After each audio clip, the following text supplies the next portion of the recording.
Greetings, Obasi Scott here, oxygen therapy consultant, Atlanta, Georgia, the underground cure. What we're doing here is we're basically getting the information out, answering the questions to hopefully provide you with the information for you to make an educated decision, but also for you to move closer and closer to eradicating the herpes virus from your system. Okay, so we're just going to jump right in today, and we've been getting a lot of people sending questions in, so we're going to jump right in. How accurate are tests for genital HSV1? If it needs several tests, how many times of tests should I take to get the real and exact result? Okay, first of all, how accurate are the tests for genital HSV1? Okay, first let me help you understand that genital is HSV2. Okay, genital is HSV1. Oral is HSV1. Okay, genital is HSV2. Oral is HSV1. Now, there are two types of tests that you can take. Okay, the first type of test is known as the IgG test. The IgG test is normally administered by the doctor, by your doctor, and it tests for the antibodies.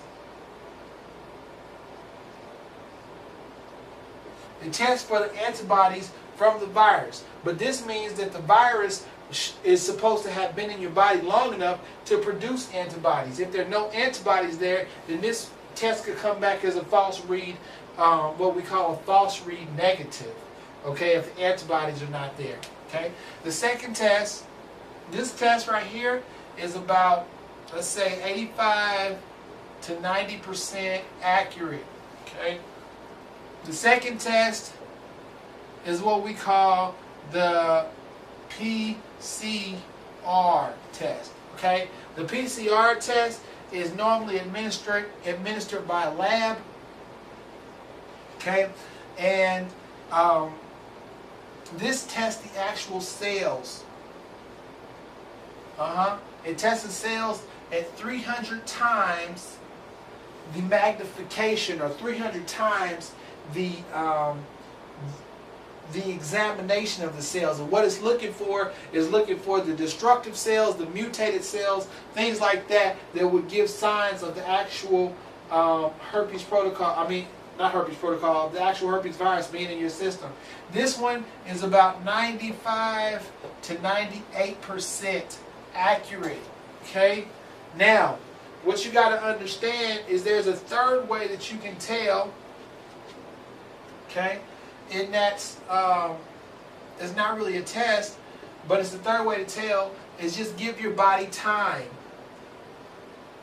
Okay?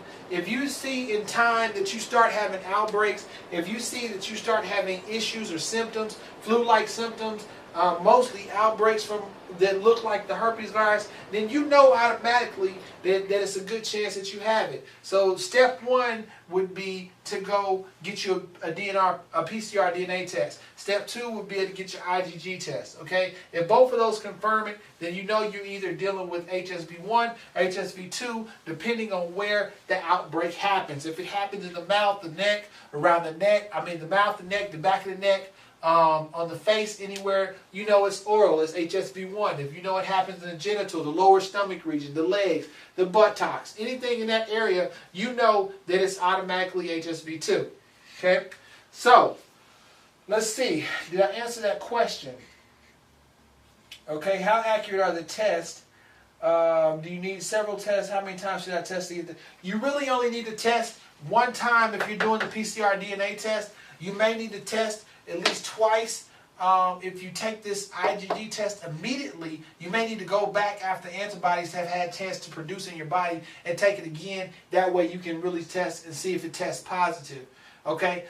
I told you that these tests, the PCR test is about 95 to 98% accurate. The IgG test is about 85 to 90% accurate if you've had time, okay? If you see outbreaks, that's living proof that you have it. So that's very accurate, okay? That if you look up herpes and you look up the type of outbreaks and see what they look like, if you have outbreaks that look like that, then that's pretty accurate itself in telling you that you have it. Okay, so you would only need to test pretty much one time, okay, to get the information. So I hope that kind of helped a couple of people. If it did, do me a huge favor and share this video. This video can answer questions for you just like it can answer questions for anybody else, okay? So that will really help us out a lot. Number 2, subscribe to this channel. There's a subscribe button right above this video. Hit it right now and become part of this movement.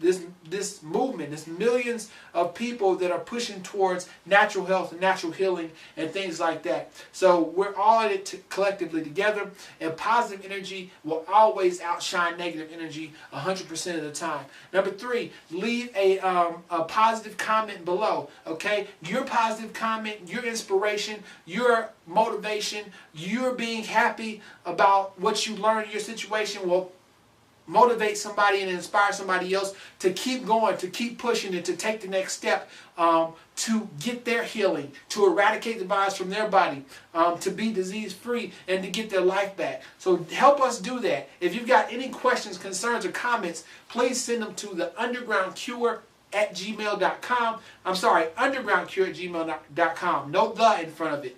The website is theundergroundcure.com. theundergroundcure.com. If you missed any of that, stop the video, rewind it back, okay, so you can hear what I just said, or you can look right below in the description and you can get all that information, the website, the email, and everything you need, okay? Visit the website, send us your questions, and we look forward to seeing each and every one of y'all completely healed, happy, and totally set free. I'll talk to you soon.